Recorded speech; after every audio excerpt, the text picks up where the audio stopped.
Assalamu alaikum. My name is Bert Visotsky, and I teach at the Jewish Theological Seminary, and I'm very pleased to see so many of our students and colleagues here tonight. I have been tasked for telling you a little bit about the story of Hanukkah, which I will, and to say a short prayer, which I will, but I've especially been asked to explain what a dreidel is, and what chocolate wrapped up in silver or gold paper is. The dreidel is a top. The Yiddish word drei means to spin, so it is a spinning top. And you can spin it. It's got 4 letters on it in Hebrew. The letters stand for Nes Gadol Haya Sham. There was a great miracle there, meaning in the land of Israel in the 2nd century before the Common Era.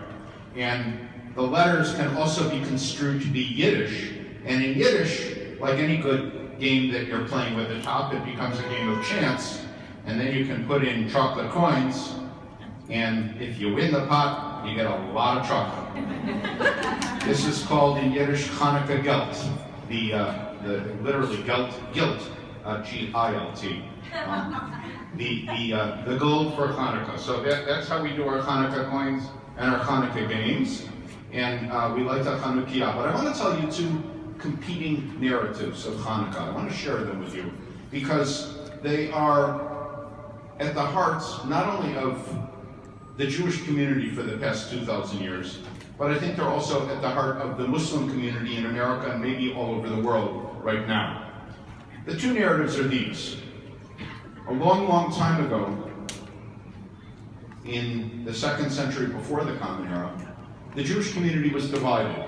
And it was divided between those who wanted an austere version, if you will, a Salafist version of what their religion should be. They wanted to close themselves off from everyone else. They wanted to observe God's law and have nothing to do with the world around them. Those people were called the Maccabees. And they are in some way one version of Hanukkah, a hero of Hanukkah. But there is a counter-narrative. And the counter-narrative is the counter-narrative of the rabbis, of the Jews who we ultimately became. Because on one hand, the Maccabees wanted nothing to do with the outside world.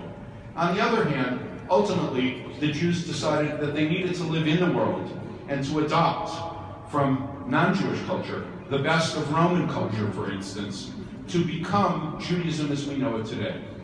So those 2 are the push-pull. Do we live in the world with our neighbors, or are we perennially militant, at arms, fighting the world around us? The rabbis gave up the militants and instead opted to tell a story about a miracle. The miracle is the miracle of Hanukkah, because as the rabbis told it, they ignored the military victory and instead talked about a miracle that happened in the temple of old, when they found a cruse of oil that was only supposed to last 1 day, and lo, it lasted 8 nights long. There is a dispute in the Talmud, as there is in fact on every page of the Talmud. But the dispute of the Talmud is how to light the Hanukkah lamps. How do we do it? At this time of the year, it's the darkest time of the year. So should we light the Hanukkah lamps in descending order, or should we light them in ascending order? And ultimately, we follow the school that says, with every day, it is our obligation to add light. And that's what we're going to do when we light the Hanukkah candles. In a moment, I'm going to call my esteemed colleague, the Dean of the Rabbinical School at the Jewish Theological Seminary, my student, Danny Nevins. And he was a congregational rabbi for a long time, so he knows how to do this well. But I just want to close with a poem, which is a prayer. And it speaks to me of the moment that we're in, and it's a prayer that we need to remember very well. It might be the largest writ Jewish poem in history, because you'll find it on the base of the Statue of Liberty. It was written by a woman named Emma Lazarus, and it's called The New Colossus. Not like the brazen giant of Greek fame, with conquering limbs astride from land to land. Here, at our sea-washed sunset gate shall stand a mighty woman with a torch, whose flame is the imprisoned lightning, and her name, Mother of Exiles. From her beacon hand glows worldwide welcome, her mild eyes command. The air-bridged harbor that Twin Cities fame, keep ancient lands your story up, cried she. With silent lips, give me your tired, your poor, your huddled masses, yearning to breathe free. The wretched refuse of your teeming shore. Send these, the homeless, tempest-tossed to me. I lift my lamp beside the golden door. Rabbi Nevitz.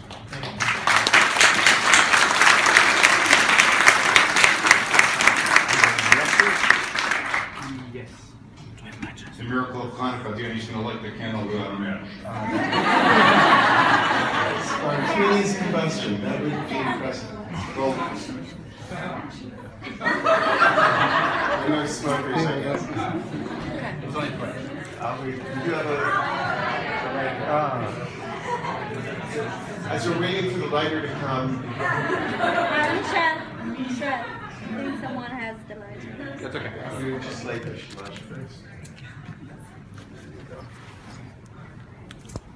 Okay. Just before I light the candle, I want to express gratitude to the mosque for the welcome and to the Muslim-Jewish Solidarity Committee of New York City for organizing this amazing event. We're all grateful to be here. I think it's a time when we all felt the need to be together, and you made it possible, so we're so grateful.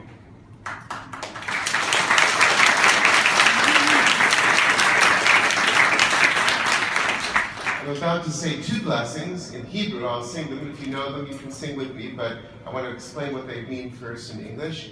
The first blessing says, "Praise are you, Lord our God, King of the universe, who makes our lives holy through your commandments and commands us to light the candles of Hanukkah." And Hanukkah means dedication. It also means education. And at this moment, we are both dedicating ourselves in friendship to worship one another, to worship God in a spirit, in our own distinctive ways, but in a spirit of friendship. The second blessing says, "Praise to you, Lord our God, King of the universe, who made miracles for our ancestors in those days and also in our own time." And I feel that when we gather together and we push back against the hatred, as was said so powerfully before, it is a miracle, and it's a miracle that we are full participants in. So I thank you for the welcome, and now, if you like, please join together. You can hum the melody or sing it if you know the words. Baruch atah Adonai Eloheinu melech haolam asher nishanu b'mitzvotav v'tzivanu la'avrinei shel Hanukkah. Baruch atah Adonai Eloheinu melech haolam she'asa b'nisim avoteinu b'yamim ha'hem b'zman hazeh. While Danny lights the candles, I just want to emphasize what he said about miracles in our own day. This week at Hanukkah, the president of Poland gathered with one of my classmates ordained at JTS to light Hanukkah candles in Poland. The Prime Minister of Canada lit Hanukkah candles. The Emir of Bahrain lit Hanukkah candles.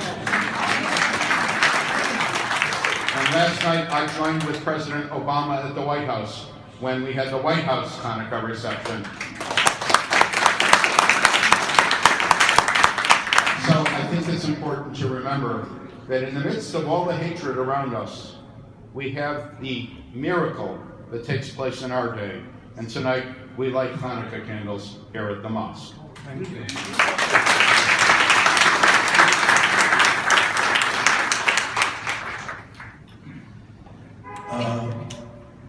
Welcome you all here, and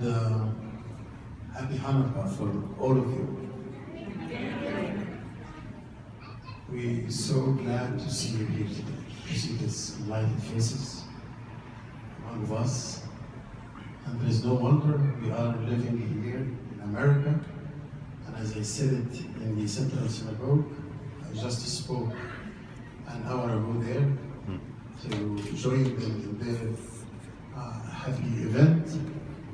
If we cannot make it anywhere in the world, we should make it in the United States of America. If we cannot make it in America, we should make it in New York City. If we cannot make it in New York City, we should make it here in 55th Street. So we share with you tonight the same experience of oppression from this tyrant, Antiochus, who was activating tremendous amount of oppression against the Jew. And luckily when they came back, the oil should last for one night. It lasted for 8 nights. And I do think the number here is not the miracle, but the meaning of Almighty God, who sent this meaning to give hope to all humanity, then you should not lose hope under any circumstances.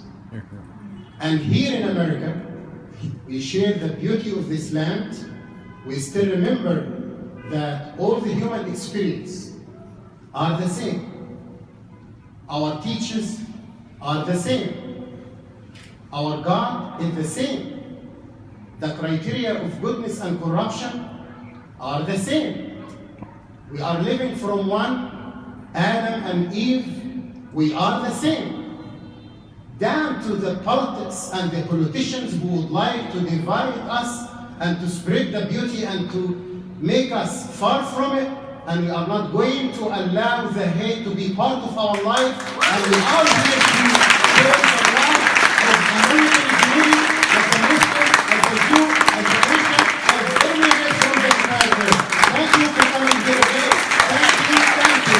And happy Hanukkah to all of you.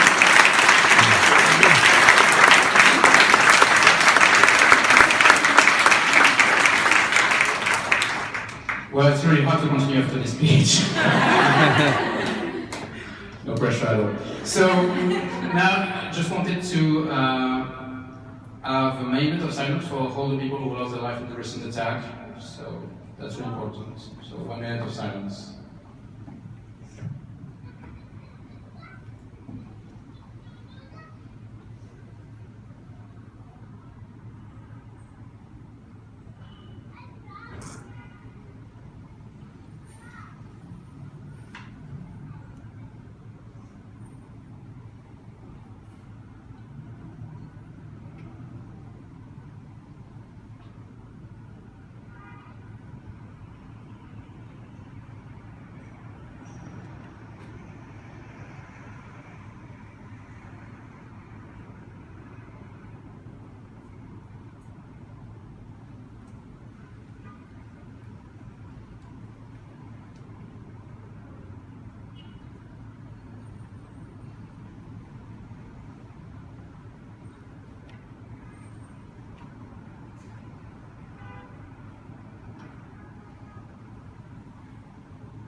Thank you. And now,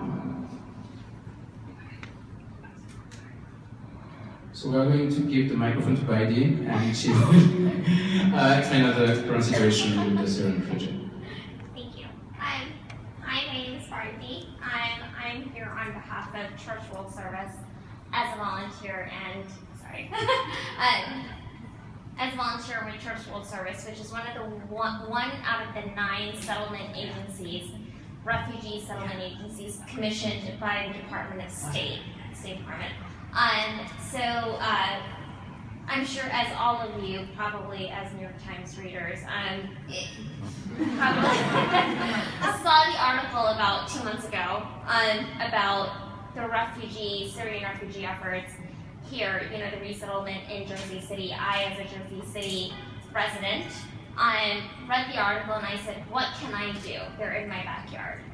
You know, and as a child of an immigrant, I know how hard and difficult it is to come to a country where you don't know anything, you don't know language or anything, and you know, these families are coming here having seen so much trauma, you know, having seen their family members, you know, whatever they saw, and I don't want to get into that.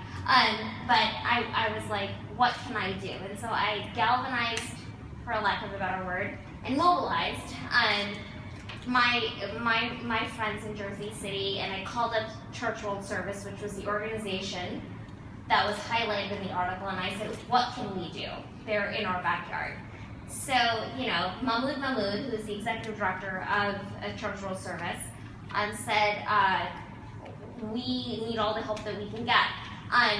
So Church World Service is a nonprofit organization that, as I said, one of the 9 organizations that is commissioned by the State Department to manage and oversee the refugee efforts, not just from Syria, but from everywhere from Eritrea, Ethiopia, anywhere there is warfare, conflict, Somalia, you know, the whole gambit of countries where there are refugees coming in, asylum status, you know, citizens from asylum status coming to this country.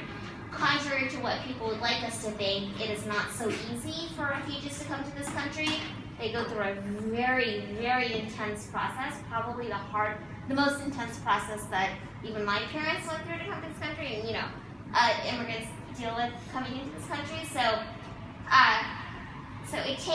the process is for Church World Service, you know, they are notified 3 weeks by the State Department before a refugee's arrival into this country. Church World Service acquires the apartment space, makes sure that they get the appropriate services. So it's short-term and long-term services. So as everyone knows, you know, the highlighted Syrian refugee family that got international attention was the family that moved to Patterson. And so as, you know, so in Jersey City, I mobilized 20 people to help, and plus. We had a masjid in Englewood that also helped with donations. And what we did was we basically moved in this family of 7, and the experience was amazing, I have to say. The community came together as a community of Jersey City residents, as a community from Patterson. We all came together. We had, literally, I have to say, I had a small business in Jersey City who lent their space for all the donations. We had, since it's a family of 7 and 1 is on the way, the mother is pregnant, and she's supposed to be, the child, I think she's expecting in like a month. The overwhelming generosity from the people in these communities. We had a room that a small business owner dedicated her entire store for donations, and on Black Friday, because we were moving them in on the Saturday after Black Friday, and people just kept coming, and I saw the room when I went there that night. I was like, what? We had 2 queen beds, new mattresses, cradle, crib, not even mentioning the household items. And so we didn't have enough space. And so we're in the midst of acquiring a storage unit so we can have, you know, more donations come in, so we can help the other refugee families who are coming in as they do come in every week. But you know, the experience has been amazing. You know, helping this family move in, helping them, helping them get enrolled in school, getting them their benefits. It's been amazing. So I just wanted to talk about that experience. And if you guys want to know more about what Church World Service is doing, I have a packet up there that I arranged, and it's up there on the table. And if you guys have any questions or want to mail donations to the specific family that has been highlighted, I can give you their address. The address is also on the packet, but feel free to ask me if you guys have any questions.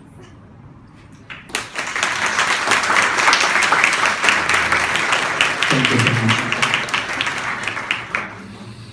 I know it's 10 to Hungary, so I will give 5 to Hungary. So I hope that you're having a good time. So I will give the microphone to the Commissioner, Dr. Brandon Jones. He works in the Office of the Commissioner. It's an international government organization, and today is the Human Rights Day, and he will give us a few words about the human rights.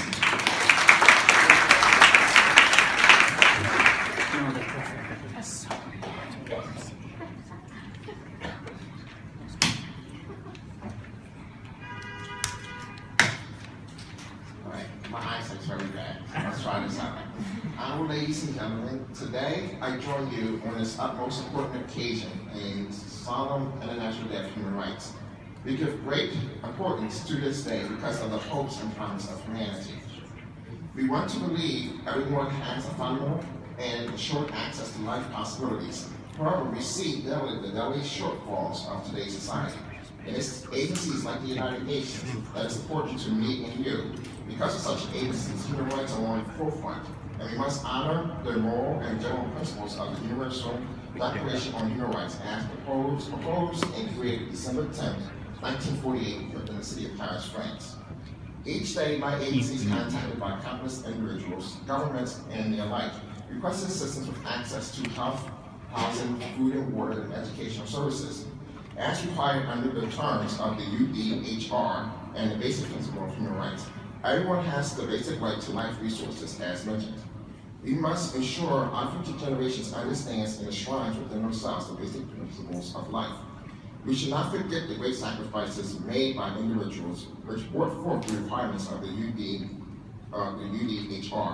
UN General Assembly Resolution 217-A, 1948.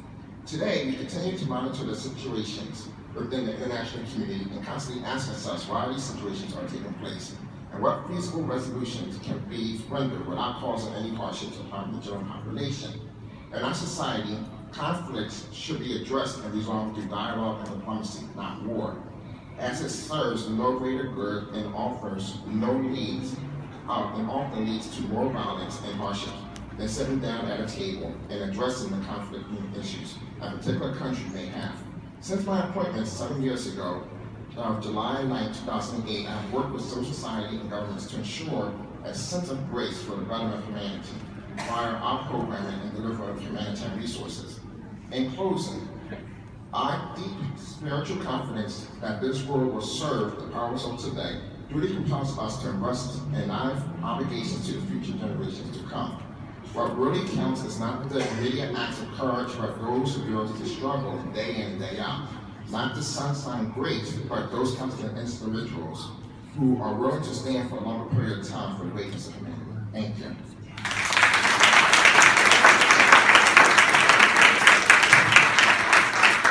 Thank you so much, Dr. Jones.